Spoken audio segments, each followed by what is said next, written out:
All right, so our last video for the UC is going to be on next steps and what you need to do to get there. So let's see here. I lost my little navigator. There we go. So applying to the UC, move this up a little bit. There we go. Sorry about that. Okay, so UCs typically only admit upper division transfer students, as I talked about already. Those fall transfer applications is October 1st to November 30th, but the UC application is open now. So it actually opens on August 1st, and you can start, looking at it. You can start filling it out. Do it now when you're not so busy, because we all know as we get later on into the semester, the busyness happens, right? And so get going on it now. And you cannot hit submit until October 1st. So you can start it, and then, at the beginning of October, you can get it done with. Winter or spring transfer students, if the school is accepting, you apply from July 1st through 30th.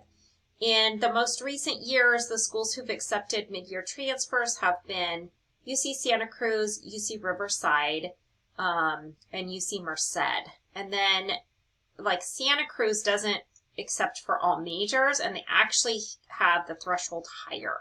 So, right now you can really get in with a 2.7, 2.8, and for winter or spring, it's winter, that is a little bit higher, like 3.0, okay? And so the UC application is actually quite easy. This is what it entails, besides the 4 insight questions. We'll get back to that in just a second. You're going to report all college classes and grades in the application. So just like the CSU, no matter what grade you got, no matter if it was transferable, no matter if you repeated it, no matter if you did academic renewal, it doesn't matter. It is included.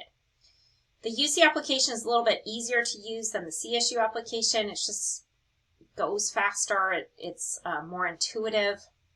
And so I find it to be a little bit more pleasant of an experience. And it's smart. So if you put in that you took Spanish 1 and you got a D, and then the next semester you took Spanish 1 and you got an A, the system will ask you, was this a repeat from what you took last semester? And so you would say yes. And so then that first grade is not calculated into your GPA.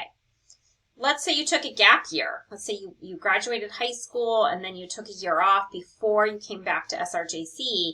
The system will ask you, why is there a gap in your education?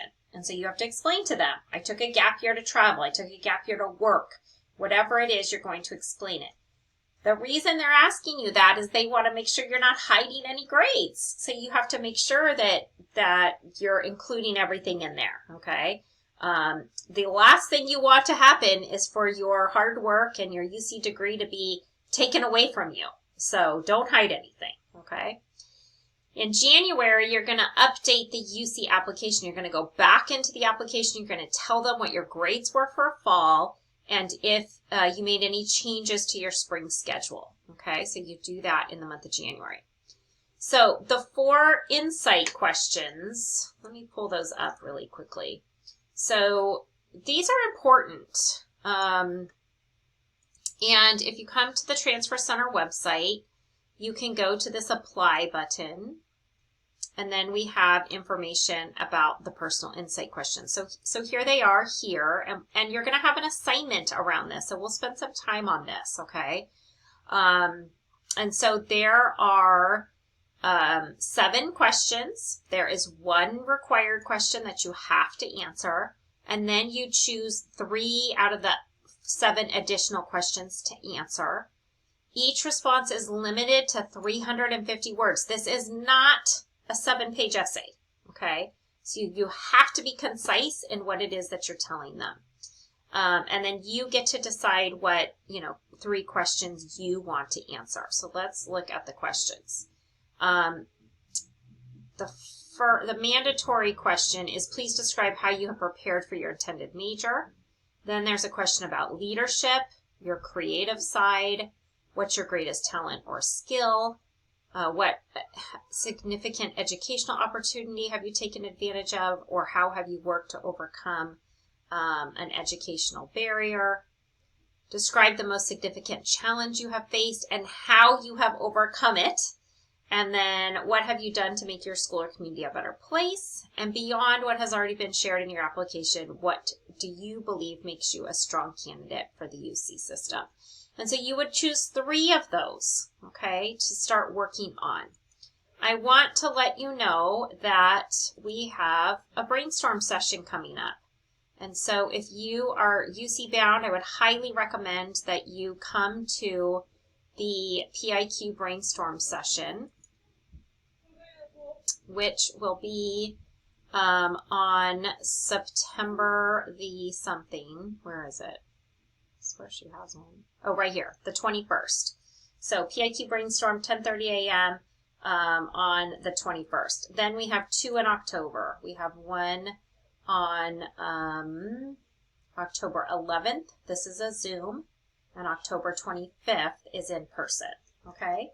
And so you can attend those with my colleague Robin. She does an amazing job of helping students through, brainstorming what they're going to write about. All right, so let's get back to the PowerPoint. Okay, so next, the cost of attending a UC. So if the tuition fee for a UC is $14,436 per academic year for full-time. The expectation is that you will be a full-time student at a UC. They don't give you the option of being part-time. The only time you can be part-time is if it's your last term and you only have like 2 classes to finish, okay? And so their estimate of living on campus is $42,000, living off campus is $40,000. And so the if you have a family member you could live with, if you, have another situation that would help cut down that cost of living, then that's going to be helpful. And they have what they call direct costs and indirect costs. So you can see that here. So their direct costs are here: the tuition, your campus fees, housing and meals, health insurance. And then indirect costs includes books and supplies, housing and meals, if you're off campus, personal transportation, and then the total, okay? So that's what it would cost you to attend a UC.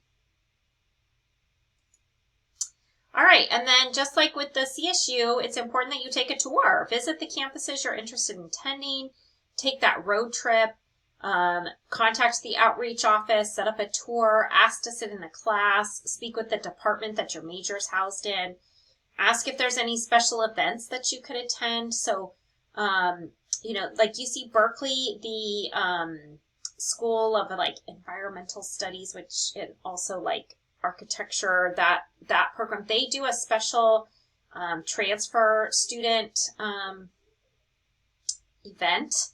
It used to be on Fridays, once a month. So looking for those types of things that you could go to. And then again, trying to go during the week and not on a weekend. And you will have a virtual tour assignment to do this week as well, so you can get a feel for the campus. And then the Transfer Center also hosts field trips to UC. So we typically go to Berkeley and Davis. And so join us. Come on a campus field trip with us. We are still getting those scheduled, but take a look at our website so that you can, come along with us. We provide the transportation. We have snacks. We have water. We give you, pay for your lunch. So it's a nice way to go, and then you're with other students as well. So you could go with a friend if you wanted to. All right. That is it. So that covers all the information for the UCs. I hope that it was helpful for you and you got a lot out of it.